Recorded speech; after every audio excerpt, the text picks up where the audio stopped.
Welcome to the Natural Health Show with one of New England's leading natural health care specialists, Mark Mincola.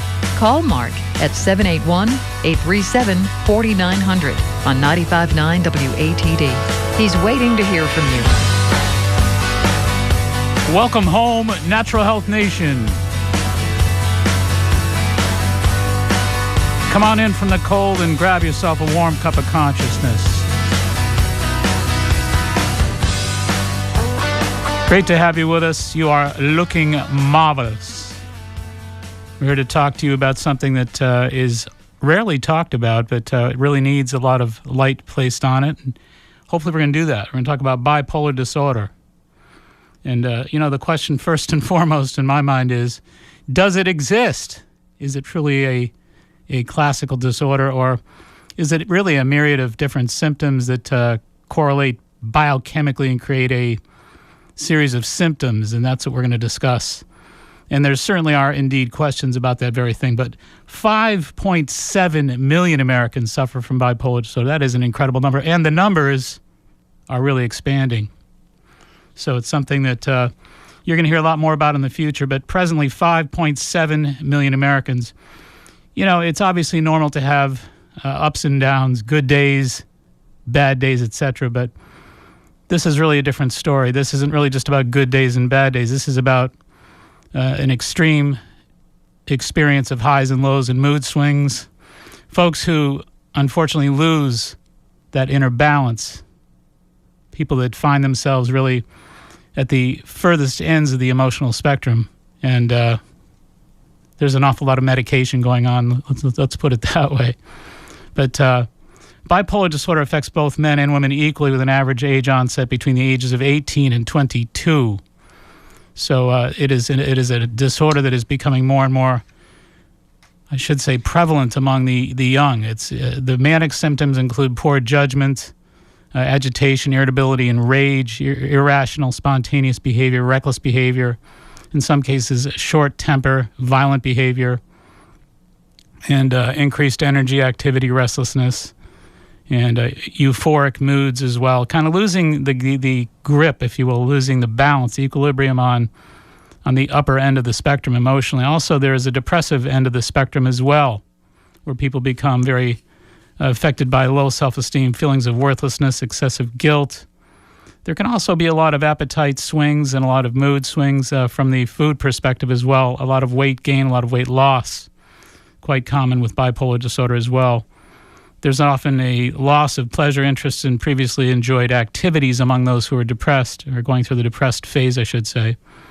There's also a lot of sleep disturbances associated with the depressive phase of bipolar. A lot of folks have a hard time getting to sleep or staying to sleep, and a lot of adrenal activity, a lot of stress, a lot of worry, that kind of thing. Not that we don't all experience some of that from time to time, but this is quite a different story.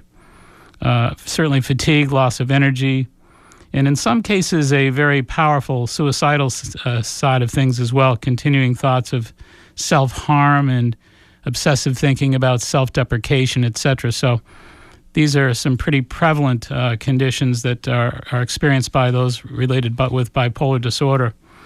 And more than 2/3 of individuals with bipolar disorder have at least one relative who has suffered from the condition as well. So there's some form of correlate there. We often talk about there's really a correlate with a lot of these conditions that is, I guess you'd say that it's genetic. I hate to say that because I don't really fully ascribe to that. I remember years ago, Dr. J. Craig Ventor is somebody that I've read a great deal about. He is the father of the modern human genome, and he says that genetic determinism is really overblown, that genetic determinism is really, for all intents and purposes, dead, because you've got 30,000 genes.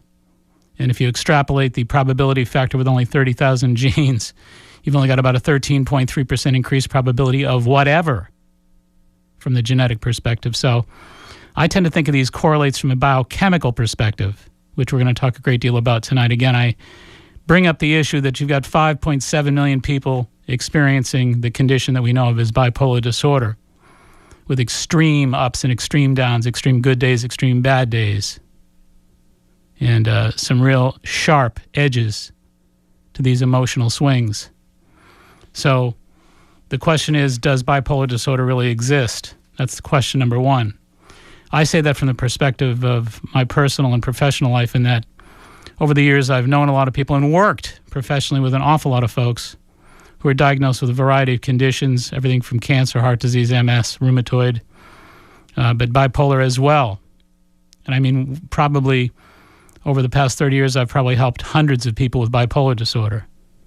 And the way I've done that is similar to the strategic approach to helping people with a variety of other conditions, multiple sclerosis, heart disease, cancer, whatever. The idea that we have chemistries that are living in a world that really stress out their biochemical baselines. A lot of the foods we eat are very toxic. A lot of the chemicals we're exposed to, even with pharmaceutical support, very stressful on our chemistries. Certainly the lives we lead, the lifestyles that we lead, equally stressful as well. There's a lot that is sort of placed on our cellular shoulders, our emotional shoulders, our spiritual shoulders. Life is not easy. And it's unfortunately grossly misunderstood from a treatment perspective, in my opinion. You know, if I've noticed hundreds and hundreds, and really for all intents and purposes, thousands of patients avoiding certain foods and finding out where their allergenic responses are. Their allergy foods are avoided. They avoid a lot of the fermented foods. They avoid a lot of the inflammatory and the toxic foods for a given period of time, only to find that they feel significantly more balanced, significantly more improved, again, with whatever condition we're talking about. So as a treatment model, we say, look, it's really called homeostasis. You have a remarkably miraculous machine.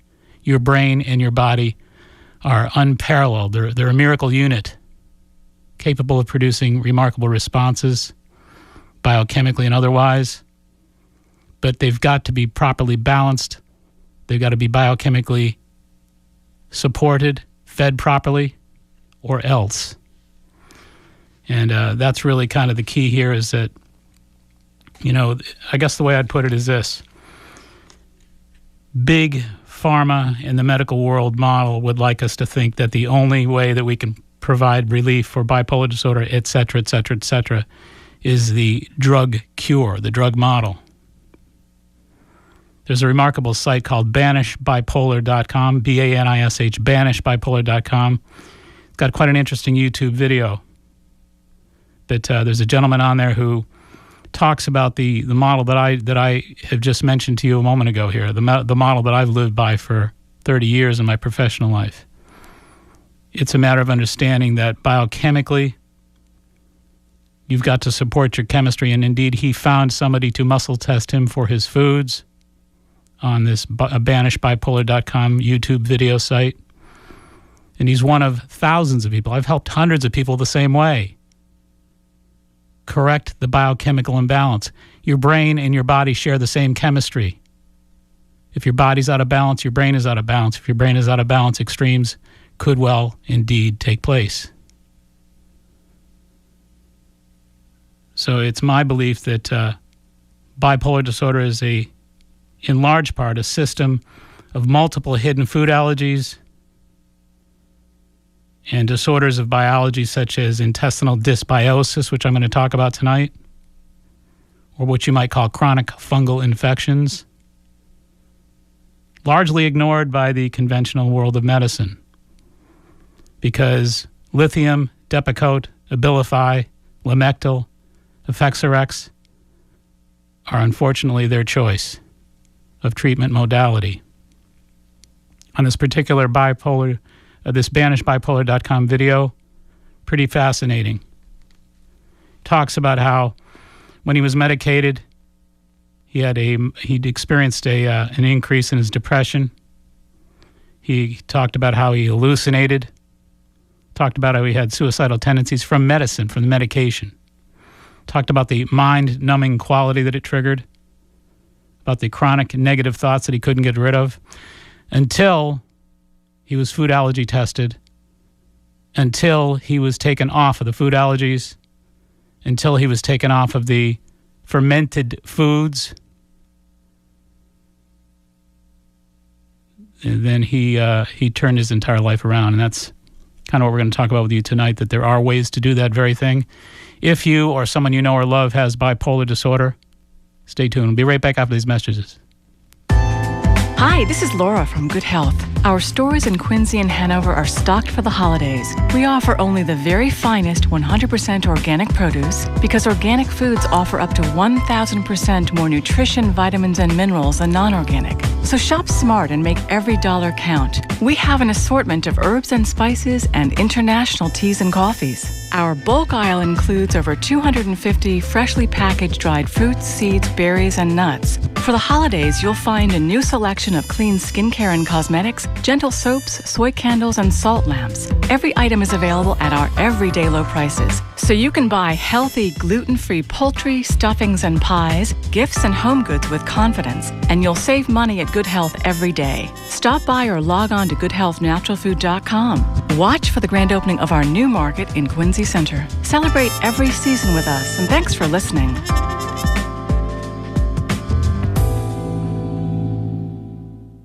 You know, when most people hear the word allergies, they think only of hay fever-like symptoms associated with airborne pollen, dust, and mold.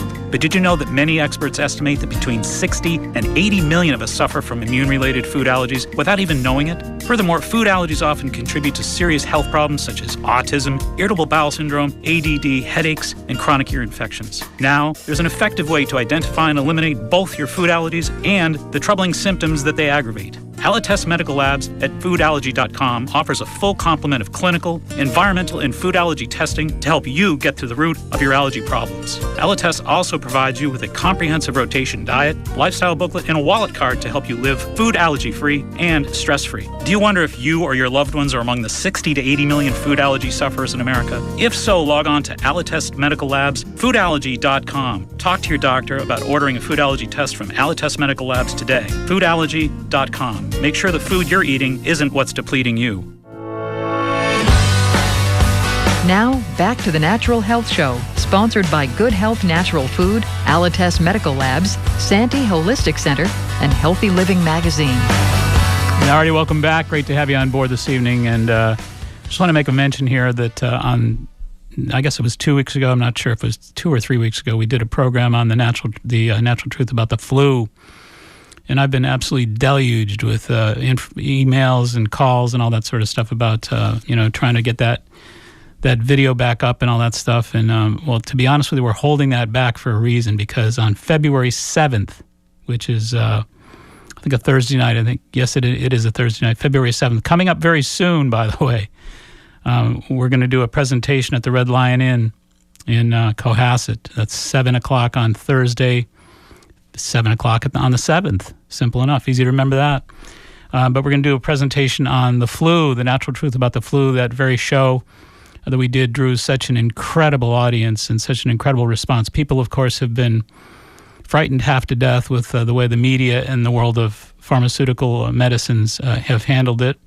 They handled it the classic way that they handle everything, scare tactics, frighten the daylights out of America so America feels helpless so that they can come across with the solution, coming in like the cavalry, But it doesn't really work that way. That's why you get the natural truth here, and this is called Radio Free America here.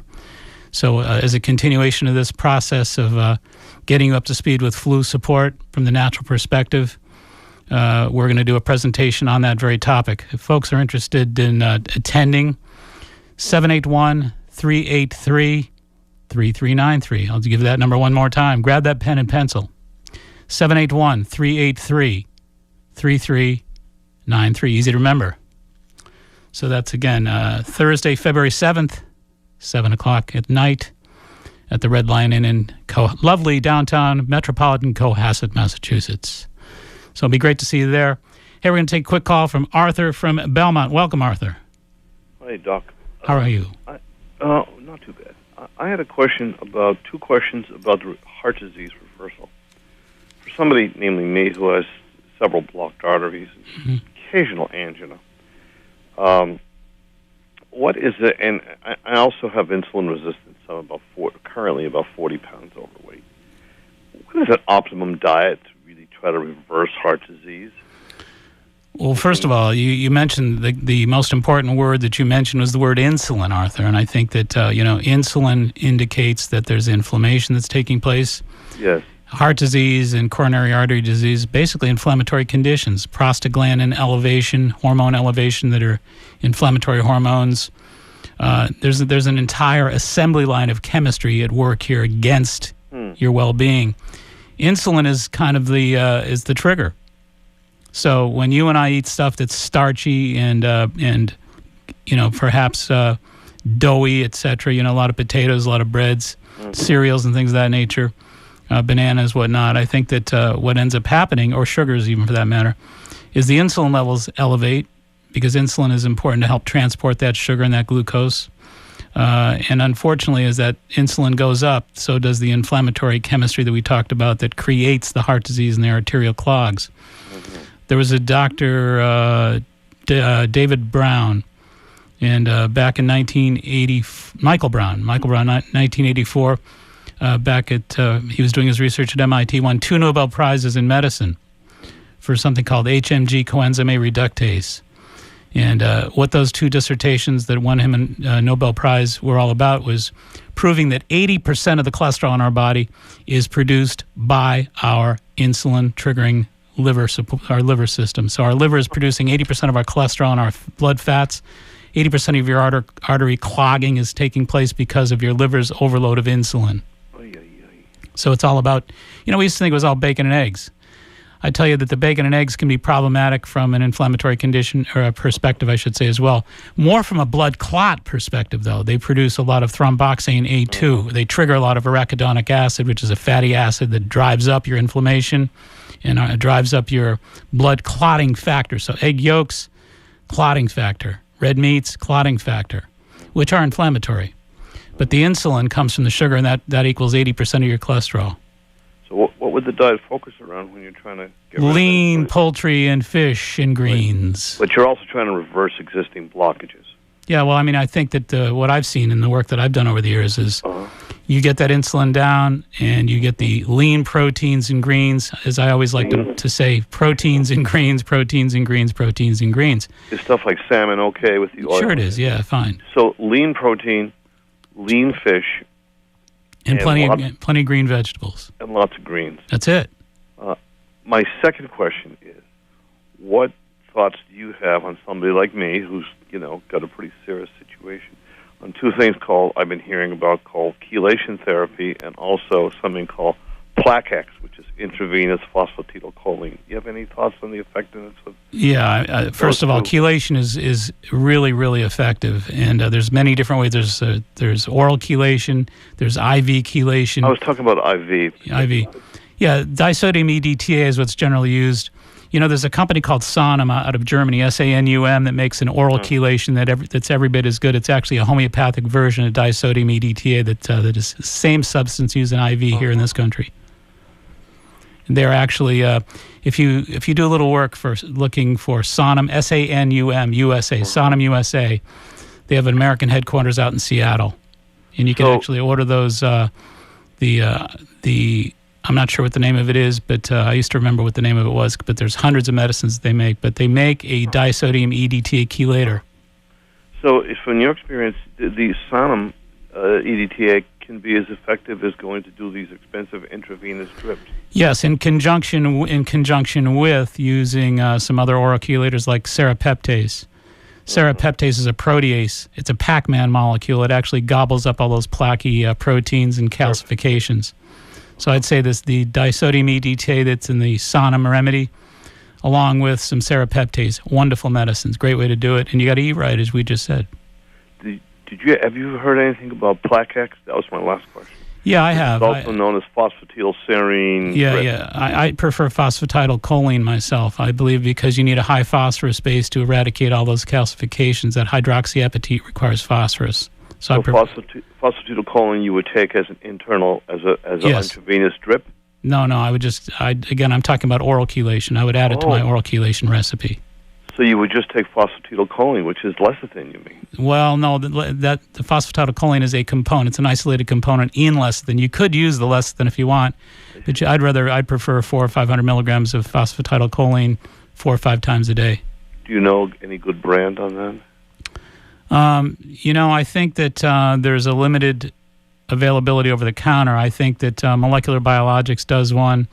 Biotics does one. I think Biotics is probably the best that I would recommend. Okay. Listen, that was a big mouthful. Thanks a lot. My pleasure. Thanks. You take good care of yourself. I really appreciate you being there. Thank you. Bye. Bye-bye. All right, let's get back on point here. We're talking with you tonight about a condition that is rarely spoken about, and especially in natural medicine terms, bipolar disorder. Does it really exist? Is it really a condition? I debate the fact. Again, I've helped hundreds and hundreds of people with bipolar disorder. Call it whatever you want. They are symptoms that drive the emotional imbalance high and low in ways that dysfunctionalize one's day-to-day life. That's what we're talking about here. I often say, too, in many respects, that's kind of how we live. Our culture is, how would I say it, I guess, we go from elation to deflation, something like that. We do the wine at night, we do the coffee in the morning. We win the game, we lose the game. And when we win the Super Bowl, everybody's ecstatic and out of their minds and manic, and they turn over police cars and burn buildings down and all that stuff. And when we lose, everybody goes home depressed and bummed out, and they can't talk for weeks. We are a high-low culture. That is how we live. It's how we think. It's how we're programmed to respond to our life experience. So I think there's a big point here from the kind of spiritual perspective that nobody ever talks about. That is that you can cultivate balance. Balance is a mindset. It's not a common American mindset.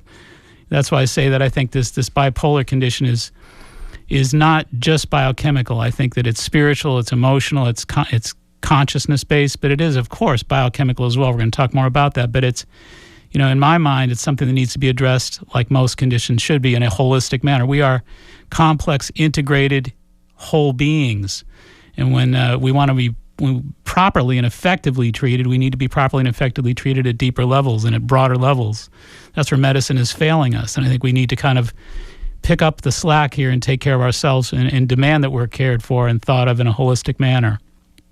But, the concept right now is just to diagnose it and then to medicate it, which, nothing new there. But anyway, long story short is there was a Fox report just this past week from a Consumer Reports analyst that livestock food samples were found to contain significant amounts of antibiotics and antibiotic-resistant bacteria, as well as growth hormones and pesticides.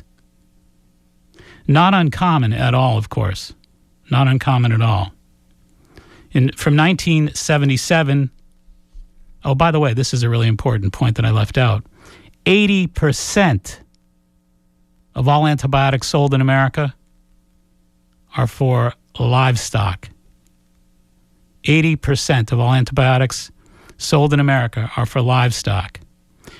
And by the way, the producers of the livestock that you and your family eat, the chickens, the beef, the turkeys, etc., the eggs that you eat, the producers are not required to in any way, shape, or form report or maintain any kind of records on the amount of antibiotic usage that their livestock receives. Therefore, your livestock-based foods are, in many cases, in many instances, laced with profoundly high levels of antibiotics. So I wonder why we are unable to process mold-based foods like we used to. Between 1977 and 1992, 15-year period, peanut allergies more than doubled. And according to Dr. Scott Shearer of the Mount Sinai School of Medicine, between 1997 and the year 2008, peanut allergies more than tripled. Hospitalizations for peanut allergies are up 262%. We do not have the ability to tolerate mold or fungal exposures or fungal foods or fermented foods anymore, folks, because the antibiotics have been laced in our foods, surrounded by us in our environment. We've been so saturated with antibiotics that we're becoming, unfortunately, more sick from the antibiotic-resistant bacteria, the superbugs that we're breeding, and obviously from our inability to tolerate peanuts, peanut butter, mold-based foods, mold allergies, fungal foods, fermented foods, vinegars, yeast and breads. We're getting sicker and sicker and sicker. So it's my theory that our food is making us sick and our medicines are killing us.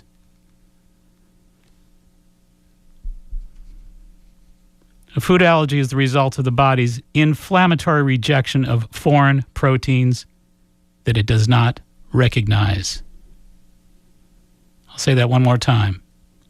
A food allergy is the result of the body's inflammatory rejection of foreign proteins that the body does not recognize. It produces inflammatory immune globulin cells. Immune globulin E and G cells will elevate, and your symptoms will elevate. And part of your symptoms are, of course, symptoms associated with just about every disease you can think of, including bipolar disorder. In 1994, the engineering of foreign growth proteins into our dairy was instituted to fatten livestock and quicken the growth factor of livestock. So, in 1994, the door became wide open for the food industry's engineering of foreign growth proteins into our foods. Foreign growth proteins are triggering food allergies. I say it again, a food allergy is the result of the body's inflammatory rejection of foreign proteins that it does not recognize. As of 1994, there's been on the increase, the engineering of our foreign proteins in our foods has been steadily on the increase.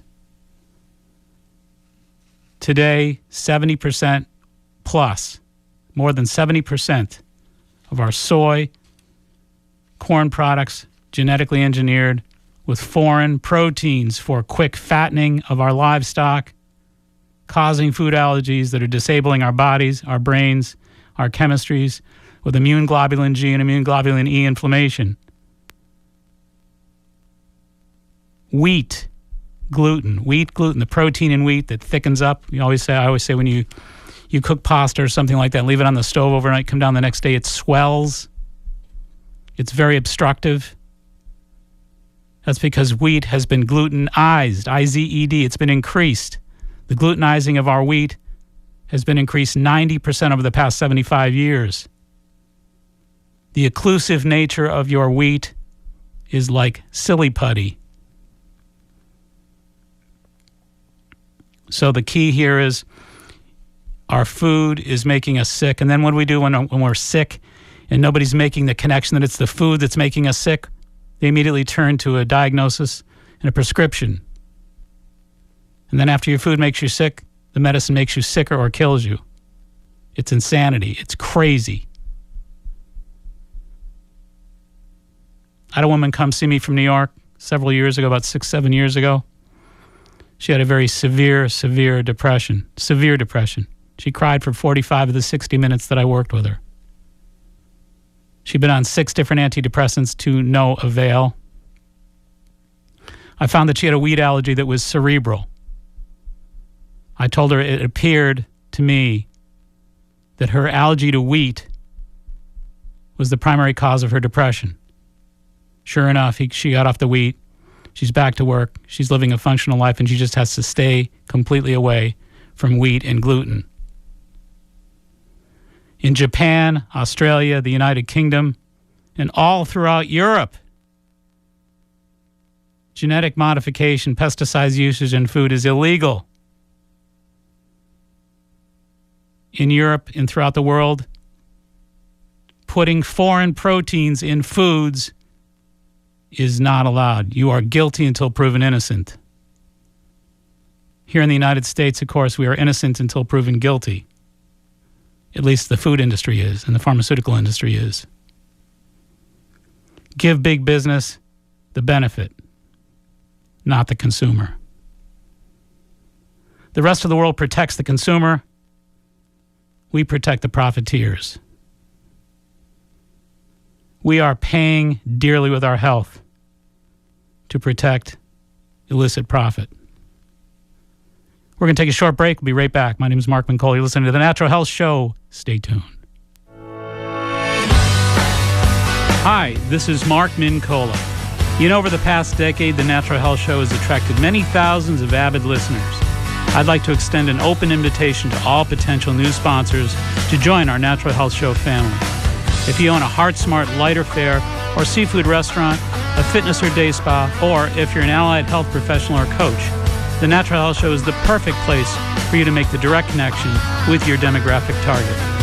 If you really want to zero in and aim the message of your vision directly at those who want to most know about it, join the Natural Health Show family of sponsors. I promise you'll be glad you did. For information, call Candida at 781-834-2728. That's 781-834-2728. With the burgeoning growth of the Natural Health Show, now's the perfect time to share in that growth together.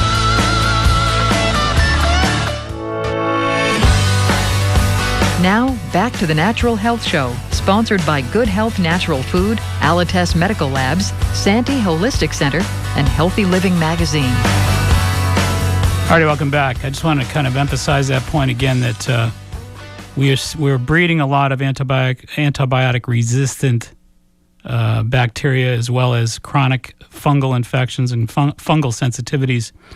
Our tolerance to fungal-like foods like peanuts, mushrooms, yeast, etc., yeasted breads, significantly less. And again, when you think about the fact that the peanut allergies, just since 1997, have more than tripled, and the hospitalization from peanut allergies has gone up 262% over that period of time. So pretty incredible. We got Chrissy on the line from Weymouth. Welcome, Chrissy. Oh, hi. Thank you for taking my call. I have a little bit of laryngitis left from a flu. So. You sound great. Thanks. I just was wondering, I recently had an ovarian cyst, and it triggered a depression. Mm-hmm. My mother took something similar to DES when I was in utero. Diethylstilbestrol. Yes, and it was like something different. I know, and I'm so against. And I'm a nurse, so I'm in a place where I'm starting to really believe the holistic approach, which I was never on board with. And at the beginning, looking back, when the cyst began to grow, I had this massive allergic reaction, and it was just deemed as idiopathic. Yep. Because they could not figure it out. And only in retrospect do I really believe it was when the cyst began and started the increase in production. Yeah. And I think that there is some correlation between all of it, because the only comment for me was with the estrogen and the depression was after my daughter was born as well. So I just wasn't sure, if you had... Yeah, Chrissy, one of the things that I've learned over the course of my work in 30 years is that I almost automatically think about ovarian anomalies of any kind as being directly correlated with yeast. I've just seen such remarkable progress over the years. That is one of the yeast is increased with the production of increased estrogen That's levels. Right. Mm-hmm. That's exactly right. Makes total sense. Well, and the urinary pH will dip as well. You move down to the 5 range as opposed to the mid 6s or the low 7s. So, what I'm really trying to express tonight is that there's been a tremendous amount of research and a tremendous amount of insight that's been gained in the area of correlating human biochemistry, with immunity and with brain function, etc. And it's about homeostasis. It's really about the idea that we really have, in many cases, not in all cases, a capacity to reach an equilibrium as long as the feeding process is wholesome, as long as we're taking care of our bodies and giving our bodies what they were designed to consume. We couldn't have gotten any further away from what our bodies were designed to consume. It's just ridiculous. So the amount of immune globulin G and E inflammation these days, as a result of in dysbiosis, as I mentioned earlier, which is, again, you're losing your floral bacterial support. So the unfortunate problem here is that Americans are being fed things that they don't understand that they're being fed because there's no labeling laws as far as the genetic modification. As I mentioned when I did the show about I guess about 8 weeks ago or so on the genetic modification of food. Look, it'd be one thing if they labeled and gave the consumer the benefit of understanding what they were consuming, but the foods are being laced without labeling. Right. It's just completely It's scary. It is very scary. I think in our country, correct me if I'm wrong, the milk. So I had Googled this. I was really desperate to find out what this drug was that my mother was injected with at the Jocelyn Clinic, who was completely in collusion with Eli Lilly. Oh, yeah, which of course. The drug, the founder of insulin. Yep. And, they were just hand in hand, these two, Dr. Jocelyn and Eli Lilly. And, this drug that my mother was injected with every week toward the end of her pregnancies, and I was at the tail end of it. I think they actually had discontinued it, and then they restarted it, and then they went again and discontinued any, pregnancies to have received any kind of diethylstilbestrol or estrogen. And there's nothing documented about this drug that my mother took. It's very scary. The only way I got to the bottom of it was, I believe Squibb now owns that company, and I Googled the name Squibb and the Dilutavil 2X medication, and what came up is increased milk production in farming in the United Kingdom, that the cows were being given this. So that to me was scary. To say it's a foreign protein is an understatement. And again, when your body or my body receives a foreign protein, it's going to react with immune globulin G and immune globulin E. It's going to have an inflammatory reaction. My face, you couldn't even recognize me. See, your poor body deserves better than that, in my opinion. That's just malarkey. No, I'm telling you, I don't think there's enough known about the hormones that are in Listen, foods we could also make this point. I think it fits right in. The United States of America presently has the highest rate of cancer in the world. Migrational studies say that any individual who moves to the United States of America from virtually anywhere else incurs a 4-fold increased risk of being diagnosed with cancer in their lifetime. Our food is making us sicker and sicker and sicker. My theory is we take on symptoms from toxic food exposures, and then we turn to drugs that add to our symptomatology. It's a madness. Well, I'm very interested to hear more from you. My cousins have been in to visit you in Cohasset, and I probably will be doing the same because I truly don't know how to eat properly, and I know that there's a lot of triggers out there, so I'm really looking forward to meeting with you. It'll be my pleasure to work with you, and it's great to hear from you. Thank you so much, yes, Chrissy. Thank you. I'll Appreciate be listening. it. Thank you. Bye-bye. All right, so, that's a great call, and I think that it bears great demarcation here that we are all bound to deal with these exposures in one way or the other, whether it's bipolar disorder, whether it's an anomaly, a growth, a tumor. The bottom line of it is we're all basically suffering, as I said at the beginning of the program, from a variety of conditions, and we are led to believe that they are diseases and conditions that exist unto themselves, and that is absolutely erroneous. Because if I've been able to help thousands of people by avoiding these foods, these dysbiotic foods, these allergenic, immune globulin inflammatory foods, getting people to eat properly, and they're getting better, and they're improving, and they're correcting their chemistries, and they're balancing themselves out because the body is getting what the heck it needs, then for all intents and purposes, we don't understand disease. Again, if I can help these people with food, then what is disease? Do most of the people that I'm working with really have what they're diagnosed with? Does the medical establishment truly understand what disease is? Or as we've come to know it, is it simply a host of symptoms given labels to fit models of treatment? That's kind of my treatise on this thing, is that we need to revolutionize our conscious approach to disease in medicine. The old model does not work. It never did, and we've just gone on and on. We're still going on with it. We're tolerating it. It needs to be revolutionized. And one of the best ways to start that process is for you out there in Radio Land to assume responsibility, to take better care of yourself, and to empower yourself to be a difference maker in your own health. Let's go to Tom on the line. Tom, welcome to the Natural Health Show. Good evening, Doctor. How are you? Terrific. How are you? Good, thanks. Thanks for taking my call. Pleasure. I've been listening to your show about the fermented foods. Yes.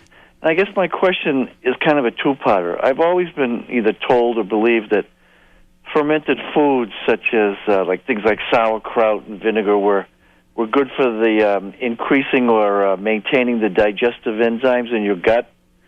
And I guess my second part of that question is, based on what you've said about these allergies, is it possible that if you eliminate those foods that have the toxins in them, such as the drugs that you mentioned, would that enable one to then be able to eat the fermented foods that you've said we should avoid?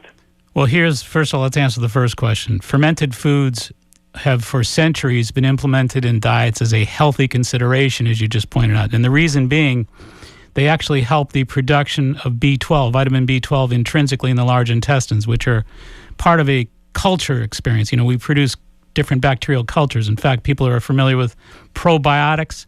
And I always have people say, aren't probiotics great? Should I take probiotics? Folks, there are 13 common cultures in the formulations of most of the probiotics. They're all totally different. Every one of those probiotic cultures is like a world of difference. It's like saying, can I eat food? Some foods you can, some you can't. We've got to identify and test people for what cultures they can tolerate. So that's number one. Number two, fermented food for centuries has been a healthy consideration because they are part of a culture that didn't grow up the way we did. We grew up on peanut butter. We grew up on antibiotics. We grew up on antibiotic-riddled milks. We grew up on buns and rolls that are loaded with yeast. We grew up on donuts and bagels. We grew up on pizza. We grew up on soda. We grew up on beer and champagne and wine. We're a very highly, highly inflammatory cultured group. So the cultures that we produce are very inflammatory. The cultures that we produce are very acidic in terms of their pH factor. So we produce a lot of yeasty floral bacteria, not so healthy. And our bodies are so riddled with the antibiotics and the pizza yeast and all that business that for us to then say, okay, we're going to have fermented foods in the form of sauerkraut. You know, again, it's like I said a few moments back. We can't tolerate it because we're already saturated with it.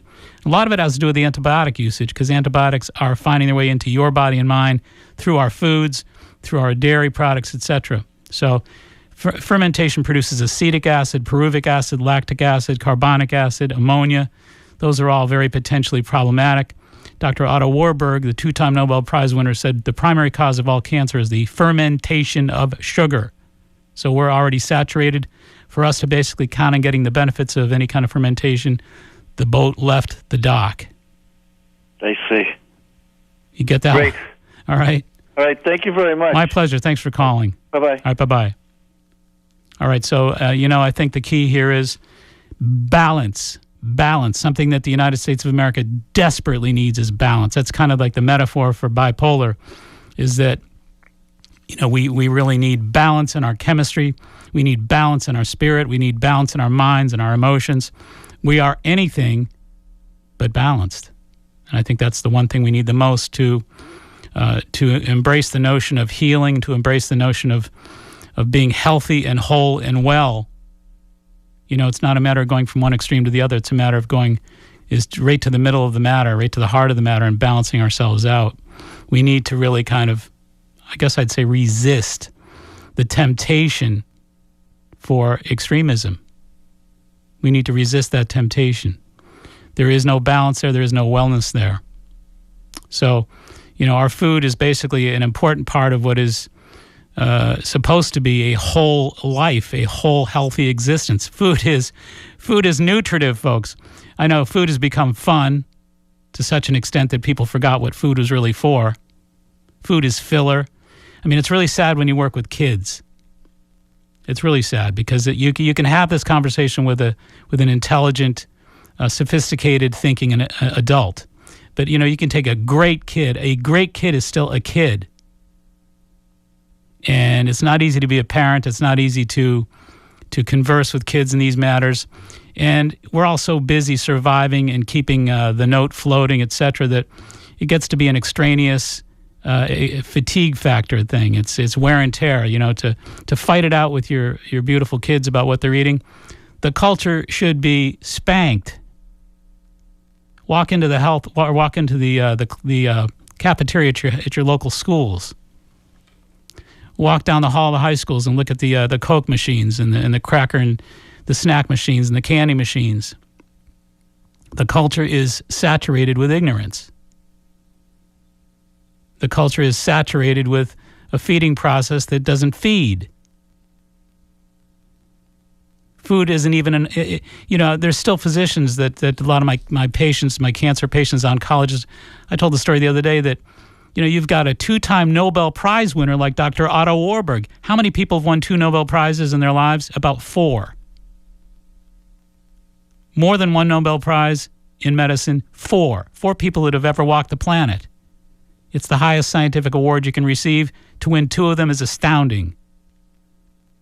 Here's a 2-time Nobel Prize winner who said the primary cause of cancer is the fermentation of sugar.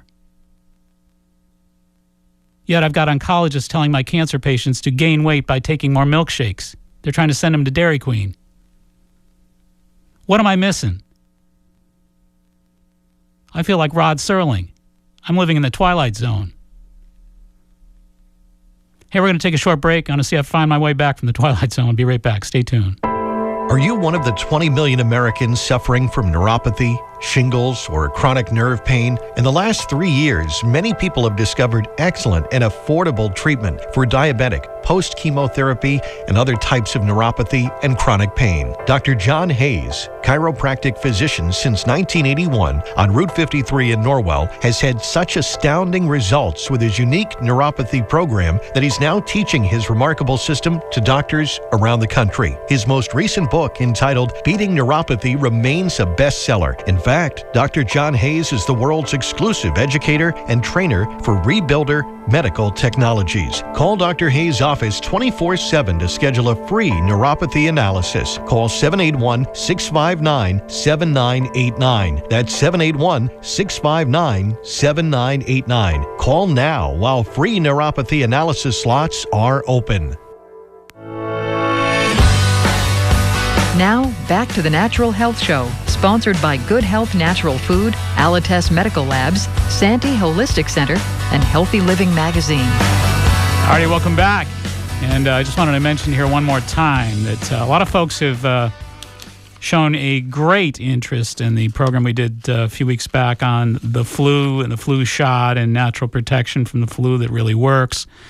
And, to really kind of go over the scientific reality that nobody ever hears about, the fact that, as far back as 1982, I always loved the bird flu scares and the swine flu scares. Everybody's scared half to death. The media beats the drum because the pharmaceutical industry is accounting for $3.5 billion of advertising in the television world. So they call a tune and TV definitely plays it. That's how it works. So they get out the scare tactics, beat the drum, release all these different news reports that the swine flu is coming. It's coming to get you and your family. The bird flu is on the way. It's in the back door, folks. Look out. Everybody run for the streets. So I think that, the scare tactics are well in place and the machinery is well oiled, and that's how the system works. And invariably, we're all going to run down and get flu shots if we get scared enough, and that's kind of what they want to have happen. But we're going to talk about all that on the 7th of February. And we're going to talk about that at the Red Lion Inn in Cohasset, lovely downtown metropolitan Cohasset, Massachusetts. And that's going to be at 7 o'clock again at the Red Lion. And we're going to talk about the fact that in 1982, Dr. John Kabar and Dr. Heyerholzer, 2 brilliant scientists, researchers from Michigan State University, were actually given grants to study natural antiviral support systems and how the behaviors of viruses. They found that monolaurin, lauric acid from coconut oil, effectively killed bird flu, swine flu, influenza A, influenza B, was antiprotozoal, antibacterial, antifungal, yada, yada, yada. Effective, safe, no side effects. You can get it for about $20 down at Good Health Natural Foods. Easy enough. What are you worried about? You don't have to run to the streets yet. Just make sure you get on to Good Health. If you're going to run to the streets, run to your car and drive on down to Good Health. Natural Foods, get yourself some monolaurin. Anyway, so we're going to talk about the monolaurin thing. We're going to talk about all the other really interesting studies about effective ways to defeat influenza A and B. And I'm going to talk a lot about how to prevent it. We're also going to have there's going to be a lot of CDs and DVDs down there on a lot of the different immune stuff that I've done in the past. Because the real key is to focus on your body, to focus on your choices, your body, your mind, your spirit, to keep them properly balanced and aligned. You can do it, man. You have the power to do that stuff, to make a huge, huge difference in your immune system. Why be sick? What a waste. You have a choice. So we're going to tell you about how to make those choices in the right ways and how to strengthen that beautiful immune system of yours. Once again, that is going to be at the Red Lion Inn, Thursday, February 7th, 7 p.m. Interested in attending my lecture on the truth about beating the flu naturally.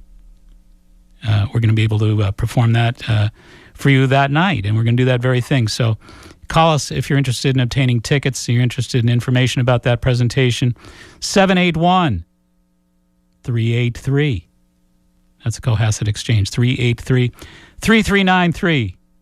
I'll say it one more time. Get that pen again, 781-383-3393. We need a few more threes in those numbers there. All right, anyway, we've been talking with you tonight about bipolar disorder, and 5.7 million Americans now currently suffering with it, diagnosed with it, and being treated with lithium, Depakote, Abilify, Lamictal, Effexor, et cetera, and a lot of the side effects, of course. I didn't even really have much time to get into the side effects because that takes quite a bit of time to do that, but the side effects are pretty nasty. Let's put it that way. You can actually look at the side effects for each of those conditions. I did make notes on them. But lithium, tremors, weakness, fatigue, drowsiness, weight gain, vertigo, nausea, stomach pain, diarrhea, thyroid problems, excessive thirst, increased vomiting, memory difficulties, concentration problems. Anyway, you can go on. They're all basically similar. Rash, vomiting, nausea, coordination problems, dizziness, weight loss, inflamed sinuses, poor sleep patterns. Ba-da-da-da-da-da-da-da-da-da. You've seen those commercials. May cause. That kind of just gets my attention. We're talking about medicine. Medicine may cause, and then they go on for like 15 minutes. This is what we've come to. That's our medicine. What are they doing to our foods? They're becoming our frankenfoods. Our frankenfoods now are causing the problem, then our medicines are finishing the job. So I encourage people to check out that banishbipolar.com YouTube video. I think it's pretty telling, and again, it's pretty simple to get tested for your foods. Either I can test you for your foods. A lot of people doing applied kinesiology, some great ways to test yourself for food intolerances and food allergies. We've got our great sponsors from Allotest Medical Labs in Rockland, and they've got a wonderful website on foodallergies.com. You can check them out. But they really do a great job, and there's a lot of folks out there, including myself, that will check you for your foods. You just want to spend a couple months learning the art of how to avoid problems and how to articulate a map for the healthiest foods for you. You know, it's not a one-size-fits-all proposition. Your cells, your beautiful brain cells, your beautiful body cells, they have exactly in mind what they need, and they're trying to communicate to you how desperately they need it. You just got to listen. And that's really all testing is. It's a means of listening to your precious cells, communicating, dialoguing with them, learning from them who you really are and what you really need, and not being treated like a cattle-prodded being that is just eating the same thing everybody else is eating just because it's there. Consciousness. Paying attention to your lovely self. So, there are some remarkable ways to contend with these issues also from the standpoint of natural medicine. We haven't talked much about that, but, there have been, well, if you go back quite a ways, go back in the 1,200 year ago period, the ancient Greeks, the Romans used fennel. The ancient Chinese used bupleurum, gardenia, back 5,000 years ago. So when people were having mood swings, there was always people there to try to balance them out. I think that they've come far greater afield these days because of the exposures to antibiotics, the inability to tolerate, as we said earlier, when the antibiotics are such high concentrations in our foods and our dairy products, and even abused as medicine as well. Let's add that part of the equation as well. That it's really important to realize that we're losing our ability to balance out our own chemistries and to tolerate yeast, nuts, vinegars. Those are the fermented foods that really create problems for brain chemistry. And again, as I pointed out earlier, to be careful about the wheats, get your food tested, and avoid the allergenesis problem. Avoid allergenic foods. 5-HTP is generally a pretty good supplement to use. You got to be careful about mixing meds. If you're already on pharmaceutical support, you can't be taking stuff from the health food store unless it's something benign like magnesium. Magnesium aspartate is one thing I'd recommend. I'd also recommend that you consider something along the lines of 5-HTP. SAMe has also been helpful for a lot of folks, as has Kava, Kava. Kava has been very helpful for a lot of folks as well. Those are the primary supplement approaches to dealing with the problem. But again, I say that number one, avoid the inflammatory condition that is food allergenesis and dysbiosis. These are the two major issues that you can actually, I think, make a major difference with the bipolar. The video that I recommended, the YouTube video, spells that out. My 30 years of practice have clearly indicated that is the case. It definitely works. Wow, this hour goes by quickly. I want to say thanks to Tim McKenney for doing a great job behind the board, per usual. Great producer, great engineer. Thanks to Ed Perry for making this possible. Thanks to Good Health Natural Foods, Hanover and Quincy. And thanks to you for listening each and every Sunday. My name is Mark Mincola. Remember, be wise, be aware, be well, make it a healthy week. Good night.